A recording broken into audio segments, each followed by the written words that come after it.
Welcome to r/Entitled People, where we share stories from your lives about people who think the rules don't apply to them and they should get what they want.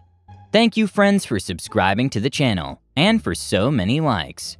And today we have 3 great stories. The first story: new intern thinks work rules like working hours or a doctor's certificate doesn't apply to her because she's an influencer and only does this job because her daddy got it for her. The second story: entitled woman screams at people who save her father's life. The third story: an employee yelled at the boss for forcing him to repair his mask in the middle of a shift. The first story is: EMTs get screamed at by daughter because we saved her father's life. A bit of context: I live in Italy, and EMT service here can be undertaken even by civilians after they followed the specific course, which consists in both theoretical and practical lessons, as well as field training and 2 separate exams that have a percentage of failure above 50%. It's quite hard indeed, as it should be. I've been a volunteer since I was 14, and after 4 years I finally had the possibility to become an EMT volunteer. I'm 26 now, so I have quite a good experience, even though I'm still considering myself to be the most inexperienced one in my usual team. Ambulance teams are composed by 3 people: driver, supervisor, and corpsman and stretcher bearer. I used to be the corpsman, but since last year I happen to be the supervisor 99% of the time. This story is still branded in my mind, as it only happened today in the early morning. So me and my other colleagues were on shift that night, from midnight to 7 a.m. At roughly 6 a.m. we get a call, so the only one we had that night. Yes, we got the chance to sleep. Yay! When a person needs an ambulance, he or she calls 112. The 112 operator then gathers all the info he can and sends them to the closest departments needed: ambulance, fire department, or police station, just one or more depending on the situation. We receive a mail in just a few seconds in a printed version, and the alarm in our facility goes off. So even if you're the heaviest sleeper on earth, you will wake up. That alarm could wake up even the dead. Haha. The paper was terrifying. Old man, unconscious, not breathing, fell from the stairs. Needless to say, we run to the ambulance and took off as fast as we could. When we arrive, we're in a small independent house, and a middle-aged woman in her late 40s, early 50s is waiting for us. I asked her all information, while my driver and corpsman rushed to the man to check on him and get everything started. She said he used some sleeping pills. He must have felt thirst or maybe needed to go to the bathroom, didn't turn the lights on, and fell from the stairs. We went inside, and I found an old man in his mid-60s laying on the ground, a deep cut on his head, one on his forehead, and bruises all over his body.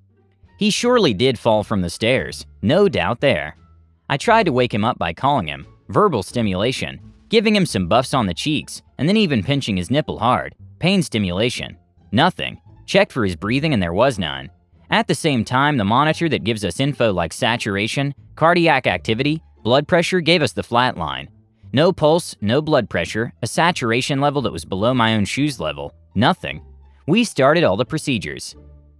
Since it only takes 2 people to perform BLSD maneuvers, the driver brought the woman into another room, as it's best to have the least number of people around for safety reasons. I called 112 back to tell them we started the procedure and to send medical personnel at once, as they're the only one allowed to administer medicines and perform advanced maneuvers. We just started performing CPR, and I just finished to stick the electrodes on the man's body when the woman came back screaming at us. Woman: WTF are you doing to my dad? Leave him be, you'll kill him.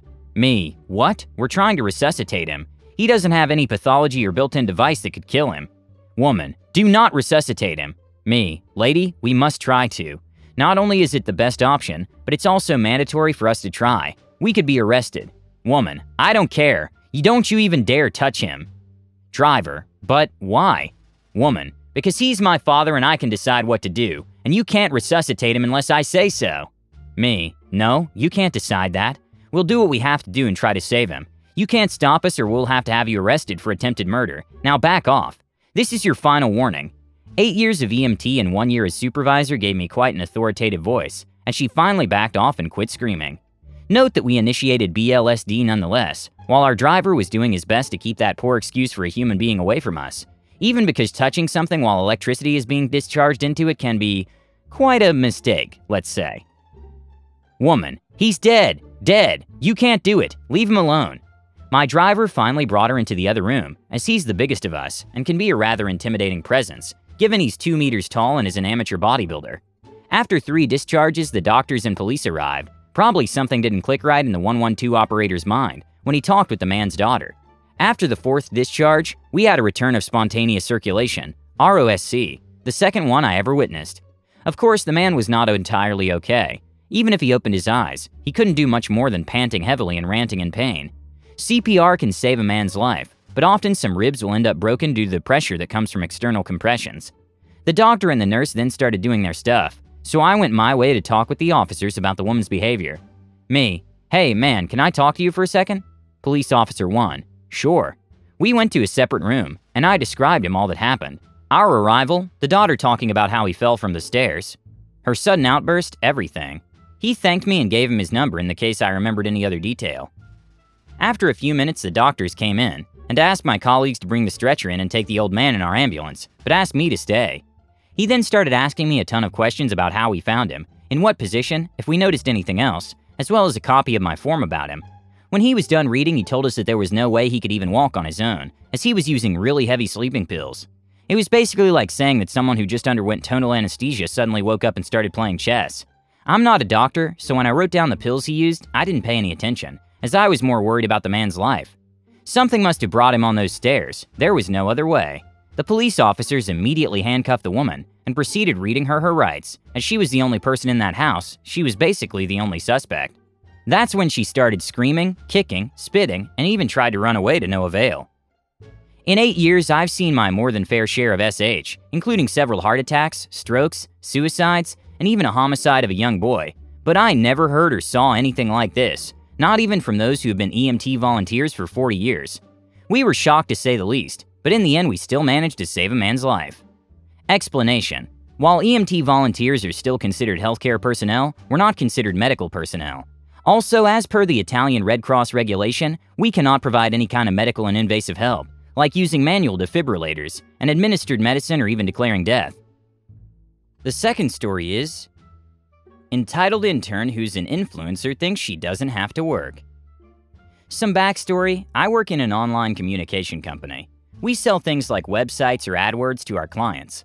I work for a year there now, and it's really my dream job. My coworkers are very kind and respect me, although I'm only an intern. I had 2 months pause because my study courses just started, but now I'm back working for 1 day a week.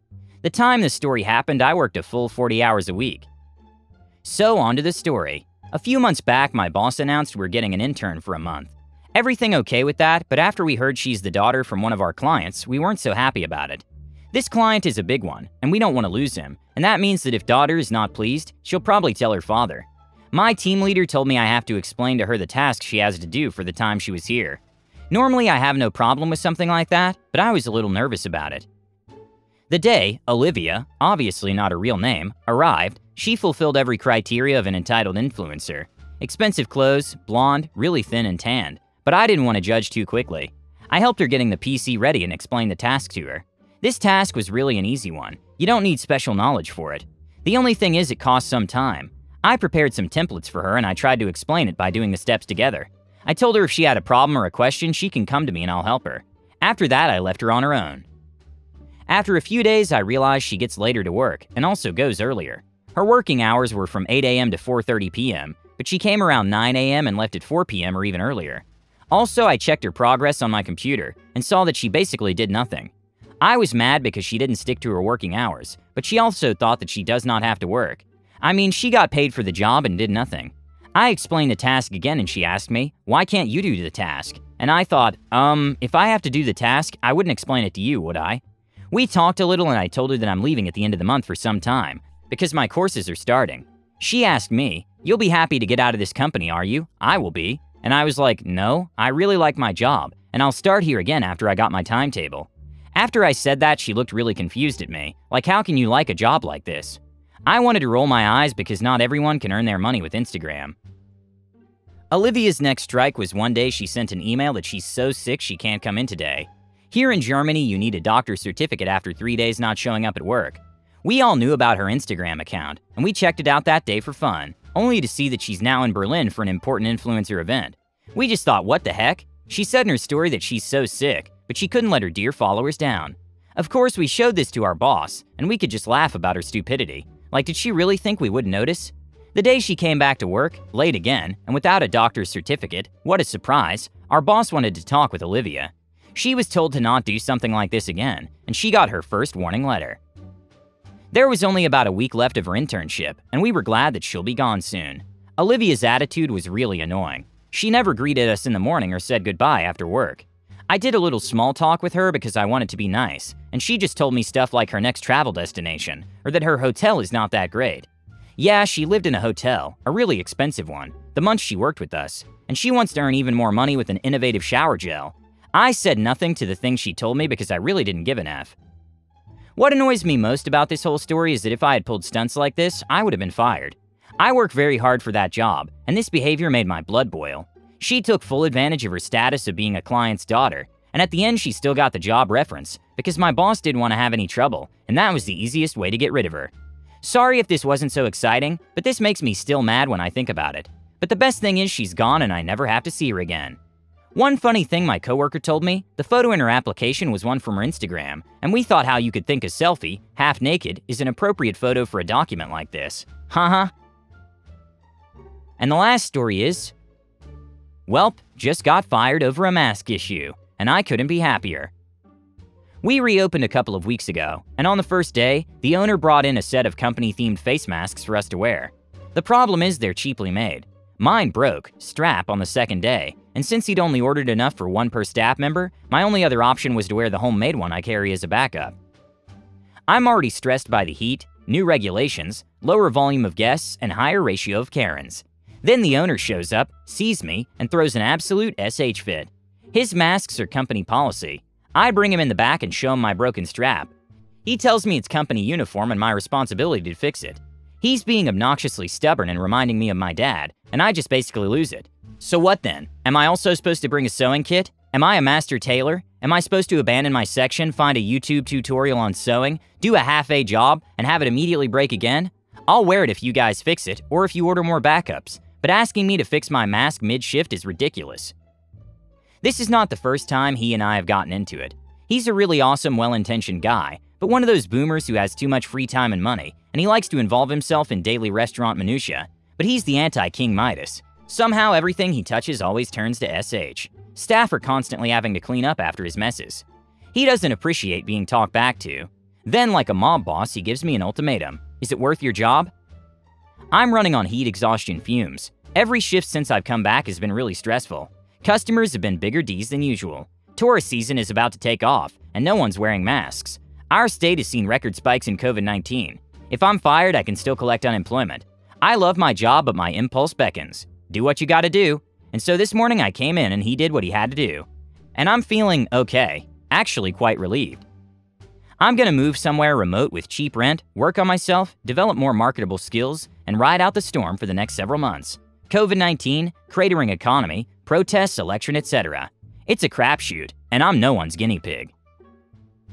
I hope you love these stories. Don't forget to subscribe if you want to know when the new videos come out.